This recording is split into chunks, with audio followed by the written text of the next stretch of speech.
Welcome to the Inside the Sales Playbook show, where on each and every episode, we dive into the actual sales processes, plays, and strategies working for sales teams today.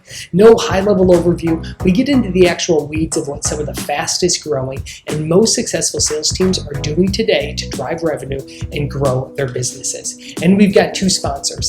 Inside the Sales Playbook is sponsored by SalesKit. SalesKit takes the guesswork out of scaling your sales knowledge all on one great platform. No longer do you have to have your sales knowledge spread out on Google Drives and on Dropbox and on various other files and folders and saved locally on your own computer. SalesKit makes it easier than ever for your team to access the sales knowledge that actually works. You can sign up for a free trial at getsaleskit.com.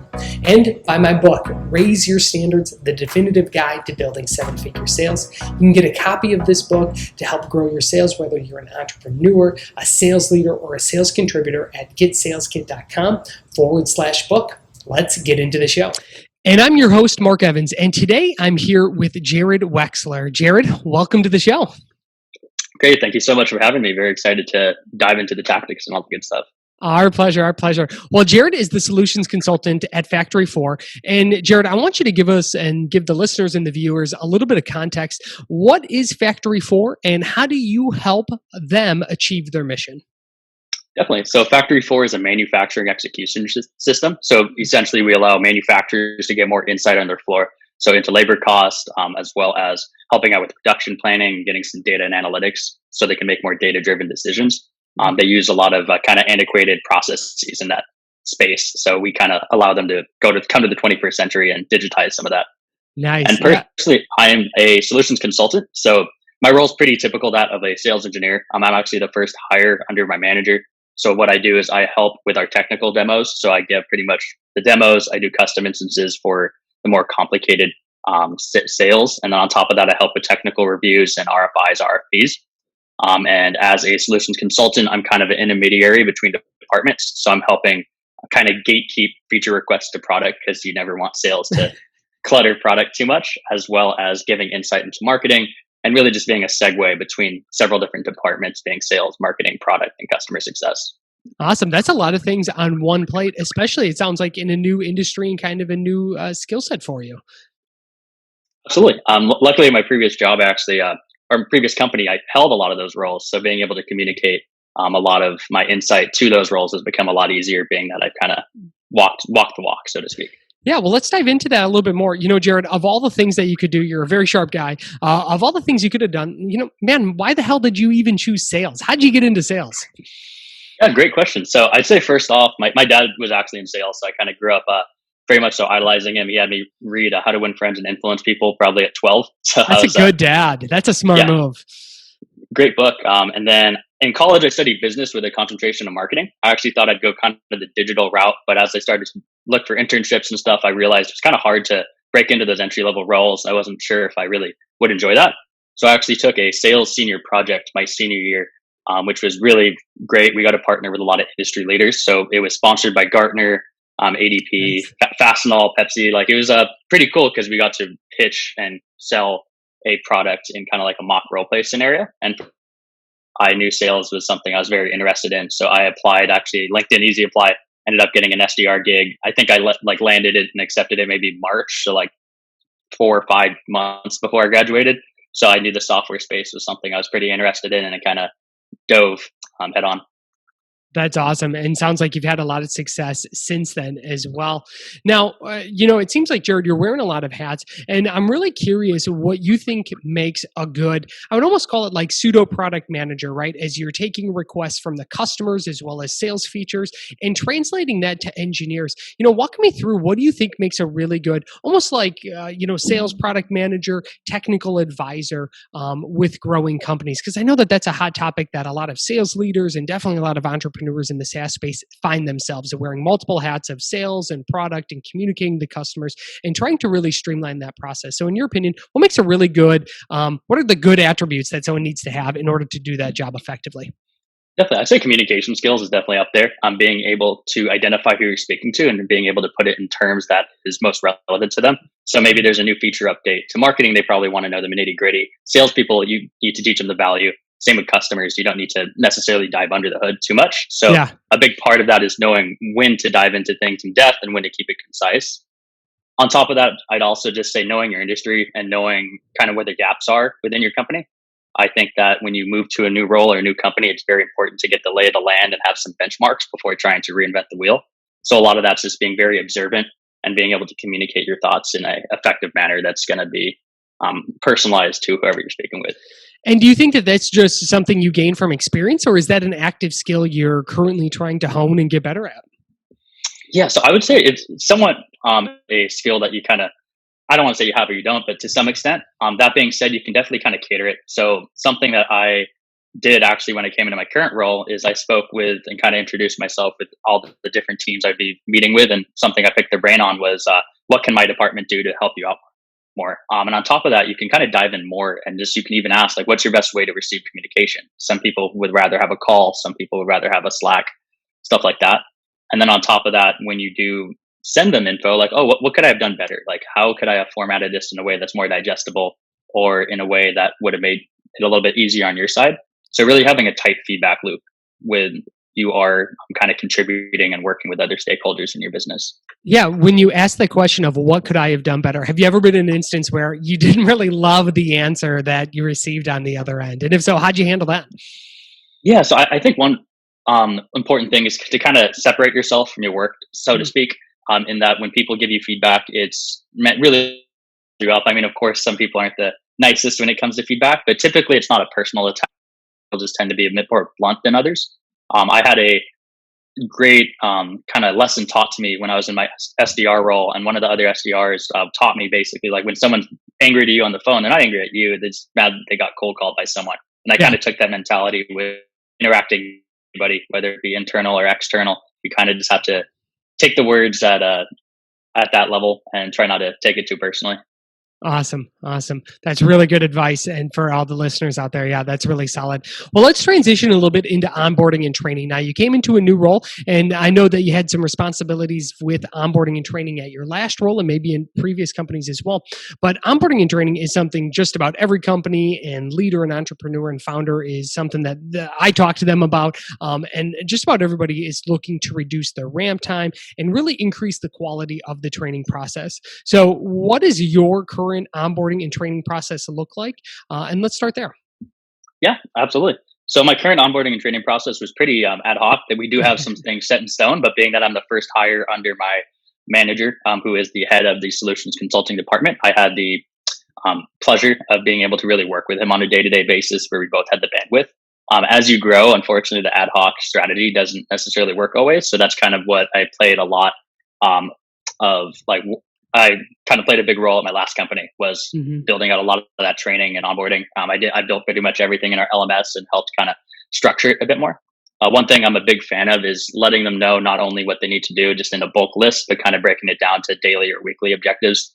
So that way they know what they're doing. I think when you get a big list, it's a little, you almost get a analysis paralysis and that you don't know where to start. So being able to have those bite-sized chunks and then from there have those daily check-ins and really pick their brain of how they're doing is a great way to really just keep it all controlled. Yeah, if there's, I want to take this question in two parts. So, first part, give any advice you have to someone who's maybe listening or watching this and saying, "Hey, I'm the first sales hire in my department as well. I'm going into a company that maybe they're just starting a sales team, or maybe they're just starting a new sales team in this channel market, or something along those lines." What advice do you have for someone who's going to be the first sales hire? Absolutely. One thing I would say is document, document, document. Okay. And what I mean by that is it's I think as we go into more of a digital age and kind of like the future of training and onboarding, it's less of tribal knowledge. It's something, if you want it to be scalable, you really want to standardize it. Of course, you're going to make tweaks. Trainings should be something living and breathing, but it's something you should be taking notes on. I think also benchmarking is very important because there's no way to know if you're doing better with training a new hire if you don't know how the old hire did without kind of diving in the weeds. So being able to have some really like kind of actionable insights. So stuff like ramp time, time to first demo book, time to first deal close, a lot of stuff like that. On top of that too, being the first sales hire, I would definitely be sure to work with leadership and management to really make sure that you're in a position to succeed. So everything from maybe you need a specific tech tool, maybe you need maybe even some outside training if you don't have that in place today. But really just communicating with the management at large what you do need and what a salesperson in the future would need to succeed in that role. Yeah, I really, really like that. It seems like, and I've talked to other people who are the first sales hire, and I remember doing that for a company as well. It seems like you're part a new salesperson, part like scribe, right? Of just trying to translate all this incoming info and put it in a place where people can go back. What's a tool that you like using to try to capture all of that knowledge? Yeah, so I actually like Notion as far as like a free option, or I think they do have a paid plan as well. But Notion is Yeah. very good for kind of capturing information in a digestible format. I think Google Docs and Google Drive is great when you aren't ready yet to invest in tech tools. But that being said, it's not always easy to navigate between documents. So if you need one living, breathing document, Google Drive is kind of a good baseline. But if you want something that multiple people can kind of go through in a very logical fashion, I think Notion has a better kind of, I guess, formatting of folders and kind of being able to go through multiple pages. Okay, awesome. Great, great to hear. Now, let's flip that question around with the roles as well, because you've been on the other side as the sales manager, hiring first and new. It sounds like new salespeople as well. What's your advice to sales managers or people in sales leadership positions that are looking to add some of their first salespeople or sales individuals? Absolutely. So I think that kind of touching on training really quickly. I think that Yeah. especially with your first few hires, I think that it's kind of important to find kind of your A player, and that's the person who's going to be kind of building the culture, the processes, and stuff like that.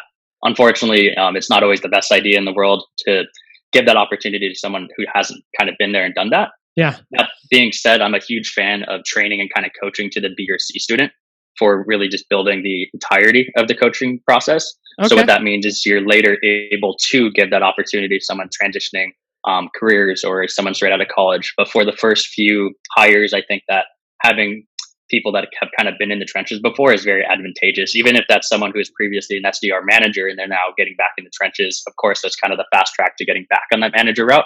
Hmm. But I'd say the sales world is something that is pretty difficult. I think there's a lot of nuances to it that people don't expect. They think Yeah. that they could just kind of pound the phones. And of course, there's some people who are going to be studly individual contributors. But that being said, that's not always the best for setting those processes. That might be someone who's crushing Hmm. their numbers, but they can't explain it to their manager or a new hire. And I think ideally, you kind of want the best of both worlds. So someone who can help build those processes, but can also perform themselves. Yeah, how true, right? Someone that can actually translate it. But as a C student myself, I know exactly what you're talking about, right? But what are some other tactics that you use to kind of modify the training so that maybe someone who doesn't have a background in sales, or maybe this is their first sales job, what have you done to modify training that you felt has worked really impactful and really effective? Absolutely. So something we did when I built out the LMS is we kind of took three buckets. The first being like sales skills, sales training. Second would be product training, and then the third, I believe, was industry training, and kind of just letting them know the baseline. So all the tools they're going to be using in their day to day. Of course, if someone's coming a sales role, they probably don't need to learn how to use SalesNav or Zoom. Hmm. But I think assuming that they know nothing is really a good way to go about building the content and making it really engaging as well. So before we moved over to an LMS, we did have like tests. Like it was pretty basic, like Google form tests where they'd be filling out. But it really takes it that extra level of them really confirming that they learned the information. I'm also a huge fan of kind of spot checks and having conversations, like having them teach me or teach a colleague, Hmm. because one of the more popular kind of methodologies in teaching and coaching is that once you're able to teach it, you're really digesting the information in a different way.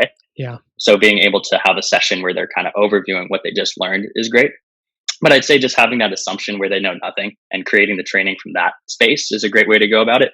And then another one too is just kind of having a tight feedback loop. So something I'm a huge fan of is, of course, you have like the end to onboarding interview, but also having an interview 30 days in, 60 days in. So you can analyze how they're doing in the role. So maybe you're asking them, what do you wish you had?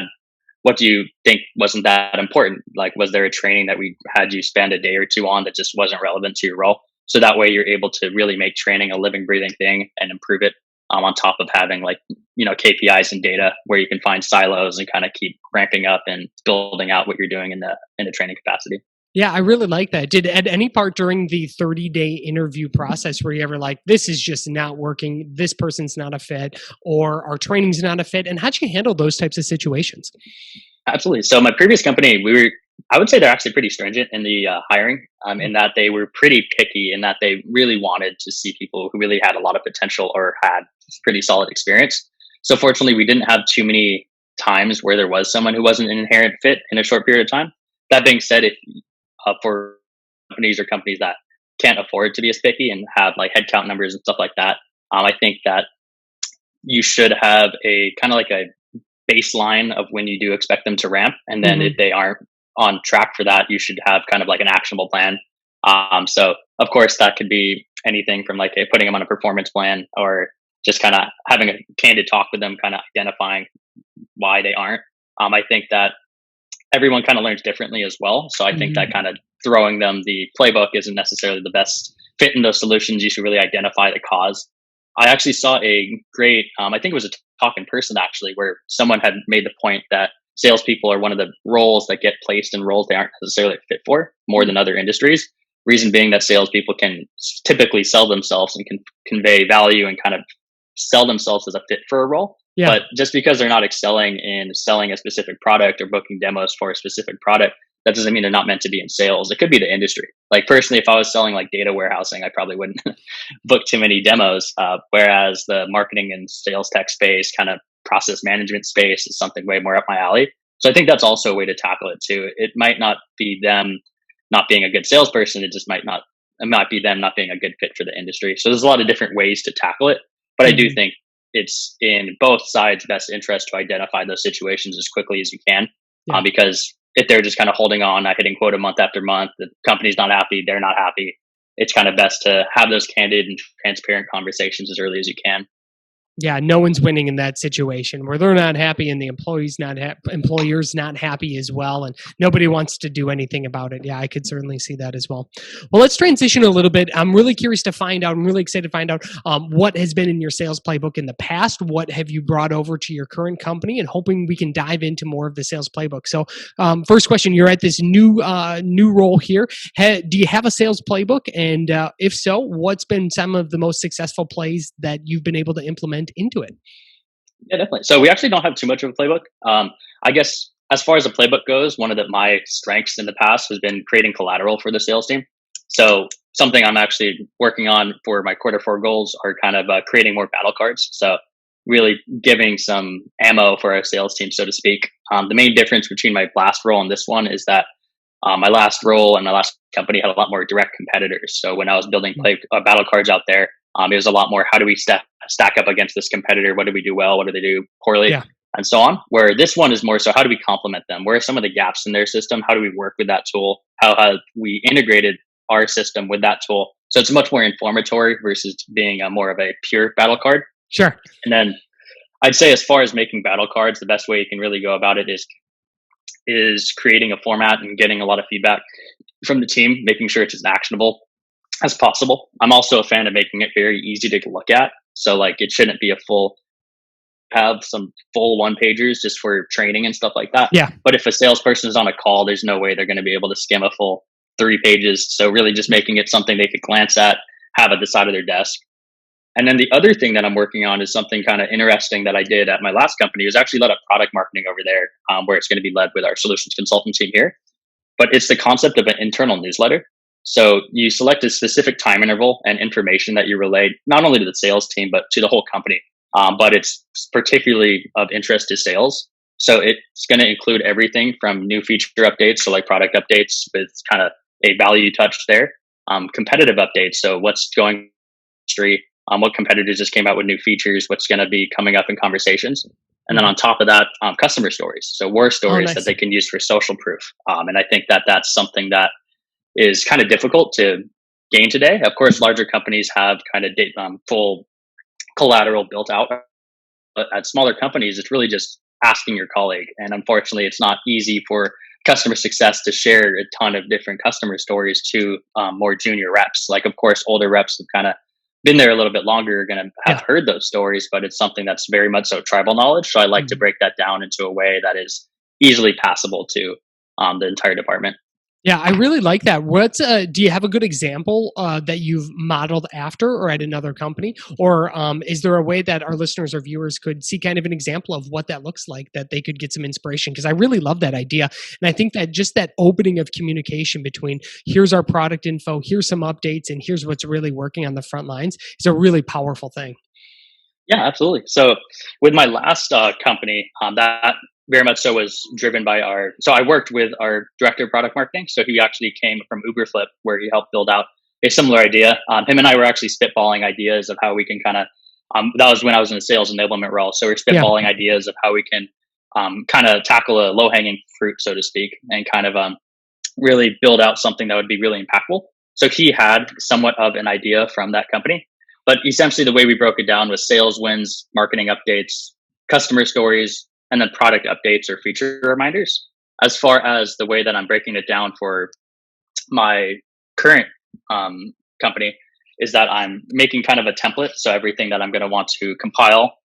So I have like interesting industry news, competitor and ecosystem news, and then featured product highlights or customer stories. And then from there, I'll be identifying how I'm going to be getting that information. So I'm going to templatize it, and that I'll have the different sections, and then I'll identify: am I using Google Alerts for this one? Am I going to be asking a specific colleague? And then if I do have any sections that I do lean on colleagues heavily, I'll have them kind of work with me. So maybe throw 15 minutes on their calendar once a month, just making sure I'm getting that information. And then from there, I'll start to build it out. Because once you have a template, it's pretty easy to roll it out on a ongoing basis. It's really just identifying what information you do want to pass along. And then from there, how are you going to get that information? And if you need any stakeholders internally that can help you compile that.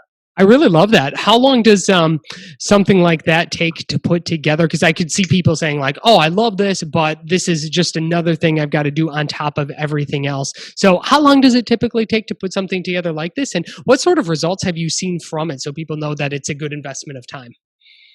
Great question. So I would say, honestly, it's not too bad. I think that the biggest part is really just templatizing it and finding a way of finding all the information that you do want to send out. I'd say it's a project you can probably get done in a month, and that being kind of like a side project at that. I'm actually going to be creating a timeline for myself just to have kind of realistic expectations. But my last company was something we talked about, and we got launched in several weeks. Nice. Especially being that he had my colleague had done it prior. Awesome. On top of that, too, once you do have the template, it's a lot easier and quicker. It's something you're probably using maybe 45 minutes tops to update week to week.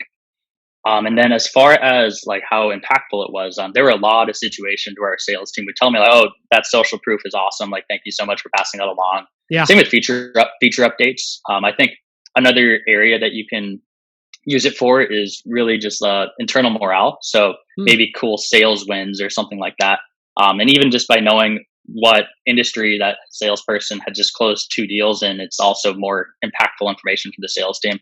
But I'd say as far as spreading that idea of social proof, it's something that's very kind of, again, like a low hanging fruit that you can very much so give a lot of those war stories to your team. Yeah, never enough, front end success stories. You can never have enough of those. I think that's awesome. That's a great way to put it in the hands of your frontline salespeople as well. I really love that. Well, I think, Jared, this is a good time to pivot to our final five and close with the final five. So these are quick, rapid fire questions. I'll ask the question, you answer. Are you ready? Yeah, sounds good. Awesome. Well, let's kick it off. Your favorite sales related movie? So, honestly, Where the Wolf is a pretty good one. Way of the Wolf. I have not heard of that one. Or Where the Wolf? It's not. It's a Jordan Belfort movie, right? It is Way of the Wolf, right? The Wolf of Wall Street, I think is Wolf of Wall Street. Yeah, there we go. Way of the Wolf's the book. That's why. All right, no problem. Wolf of Wall Street. All right, favorite sales book? Sales book. Honestly, like How to Win Friends and Influence People was a pretty solid one. Also, Triangle Selling is a great one as well. That one's by I believe it's Corey Bray and a second individual, but it's a Hillman pretty Sorey, solid I one. believe. Yeah, Hillman. Yeah, that's awesome. All right, what do you know now that you wish you would have known when you first got into sales? I would say the power of networking, kind of the industry at large. So being able to, just pick the brain of individuals as well as just really soaking up the community aspect of it. It's a great way to learn, and when you're not siloed at your own company, it's really gives you kind of the world. Yeah, I love that. Best purchase of 2020 under $100. Okay, best purchase of 2020 under $100. I'd probably say like I just got like a water heater, or like a miniature electric one for like tea. So I've been shifting to tea from coffee, and I've noticed it less crashes and kind of more of a coherent energy spike throughout the day. Nice. All right, and your favorite social media follow? So it's anyone I'm following? Yeah. Okay, I'd probably say Corporate Bro. He's pretty funny. Or Daily Sales. I think it's also it's a great way to kind of mix things up as well, to have content that could be value driven, but it's also kind of more of that funny format. Yeah, definitely. I like both of those. And if our listeners want to connect with you, where can they find you online? Where are you most active? I say LinkedIn would definitely be the best platform to kind of go about it. But also more than happy to connect anytime, talk shop, or any of that good stuff. All right, I'll put your link in the show notes. That's Jared Wexler with Factory 4. Jared, thanks so much for coming on the Inside the Sales Playbook show. Perfect. Thank you so much for having me. It was a great time. Thank you.